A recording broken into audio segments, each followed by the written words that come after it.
ഇമാം മഹ്ദി പ്രത്യക്ഷപ്പെട്ടാൽ ഇമാം മഹ്ദി വിചാരിച്ചാലല്ലാതെ ഒരു വിമാനം പൊങ്ങൂല. ഇന്നൊരു വിമാനം പോകണ്ടെന്ന് മഹ്ദി വിചാരിച്ചാൽ പൊങ്ങൂല. ഒരു കമ്പ്യൂട്ടർ വർക്ക് ചെയ്യൂല, ഒരു മെസ്സേജ് എനിക്ക് അയക്കാൻ കഴിയൂല. മറ്റേ ജാമ് ആക്കേണ്ടി വരില്ല. ജാമാക്കേണ്ടൊന്നുമില്ല. മഹ്ദി ഇമാം വന്നാൽ കമ്പ്യൂട്ടർ മൊബൈൽ ഒക്കെ ഓഫ് ഒന്നും നടക്കൂല. നിങ്ങളുണ്ടല്ലോ കരന്യൂസ് വിടൽ നടക്കൂല. മറ്റേ ആൾ ഇറങ്ങിയേക്കണം കേട്ടോ, ഉണ്ടാ നോക്കിക്കോളി, അതൊന്നും നടക്കൂല. മഹ്ദി ഇമാം വിചാരിച്ചല്ലാതെ ഒരു കാര്യം നടക്കൂല.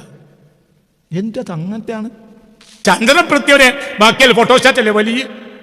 നമ്മളൊക്കെ ബാക്കി കൂടിയവരാ, നമുക്ക് ഒരു ചുക്കില്ല, ഒരു ഫലില്ല. അള്ളാഹിന്റെ ഔലിയാക്കന്മാർ പറഞ്ഞാൽ അശ്അഅതു മിൻ റസൂലില്ല, അള്ളാഹിന്റെ റസൂലിന്റെ പ്രഭ കിട്ടിയവരല്ലേ ഔലിയാക്കന്മാർ. ഇവർക്ക് നടക്കാത്ത കാര്യമുണ്ട്.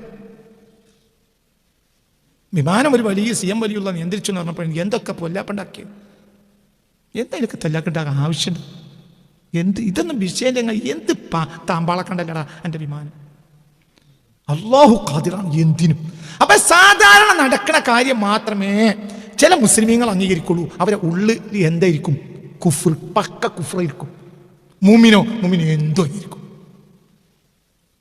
അള്ളാഹുവിൽ നിന്ന് അവന് ബോധ്യപ്പെട്ടാൽ മതി, അംഗീകരിക്കും. അംഗീകരിക്കും.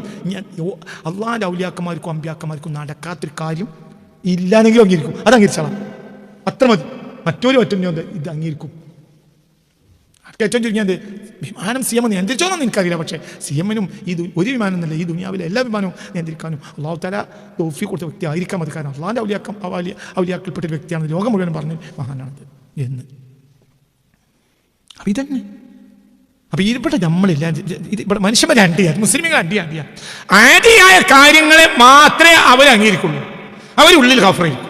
അതേ സമയത്തോ ആദി അല്ലാത്തതില്ല, എന്തും അംഗീകരിക്കും.